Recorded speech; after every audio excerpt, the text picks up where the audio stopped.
تو بہرکیف تو اللہ تبارک و تعالی نے اپنے اس کلام کو بسم اللہ الرحمن الرحیم سے شروع کیا ہے۔ پہلا کلمہ بسم اللہ الرحمن الرحیم ہے۔ سوال یہ پیدا ہوا کہ آخر اللہ تبارک و تعالی نے اپنے اس کلام کو بسم اللہ الرحمن الرحیم سے کیوں شروع فرمایا؟ اس میں کیا راز ہے، کیا رمز ہے؟ جواب اس کا یہ ہے کہ حدیث میں آتا ہے، اور ظاہر ہے کہ حدیث یہ خود اللہ تبارک و تعالی ہی کا منشا ہے کہ جو نبی کے زبان سے جاری ہوتا ہے۔ فرمایا کل امر ذی بال لم یبدأ ببسم اللہ، کہ ہر محتم بھی شان عظیم الشان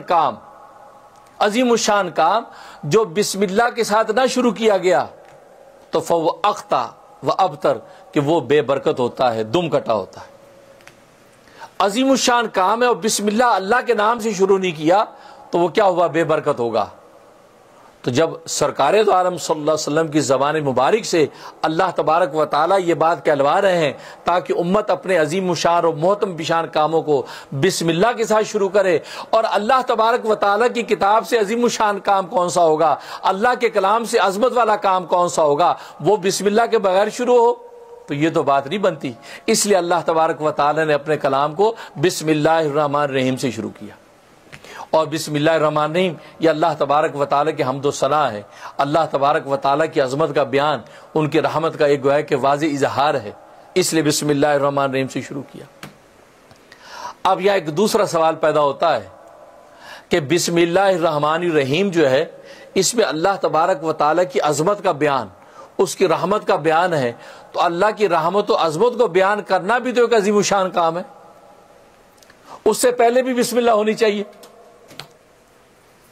دماغوں کو حاضر کر کے بیٹھو گے تو باتیں سمجھ میں آئیں گی، انشاءاللہ لطف بھی آئے گا۔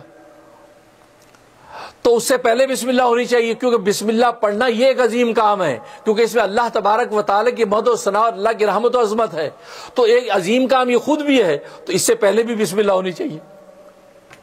پھر وہ بسم اللہ اس میں بھی اللہ کی عظمت و رحمت ہے تو اس سے پہلے بھی بسم اللہ ہونی چاہیے، تو یہ ہر بسم اللہ سے پہلے ایک بسم اللہ، یہ تو تسلسل لازم آتا ہے، تسلسل لازم آتا ہے، اور تسلسل باطل ہے۔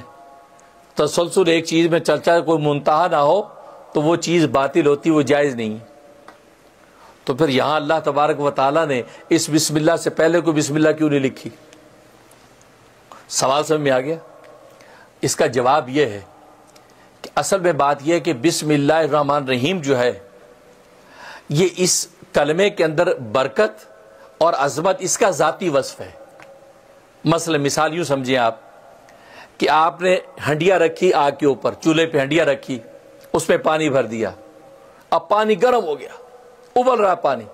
اب اگر آپ سے پوچھیں کہ یہ پانی کے اندر تپش اور گرمی حرارت کہاں سے آئی، آپ یہ کہیں گے کہ دیگچی میں سے، ہنڈیا میں سے آئی، کیونکہ ہنڈیا کی جب وہ لوہا وہ گرم ہوا اس سے پھر پانی گرم ہوا، آپ کہیں گے ہنڈیا میں سے آئی۔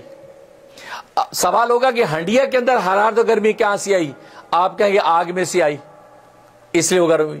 اب آگے اگر یہ سوال کرے آگ میں حرارت کہاں سے آئی تو یہ سوال غلط ہے، اس لیے کہ آگ کی حرارت یہ اس کا ذاتی وصف ہے، وہ اس کا عارضی وصف نہیں ہے۔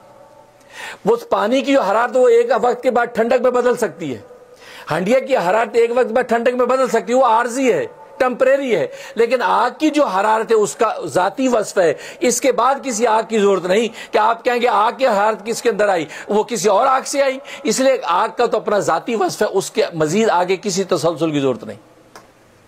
تو بسم اللہ الرحمن الرحیم جو ہے اس کے اندر جو برکت ہے اس کا ذاتی وصف ہے، لہذا اس کے اندر برکت لانے کے لیے اب اس سے پہلے کسی برکت کے کلمے کی ضرورت نہیں،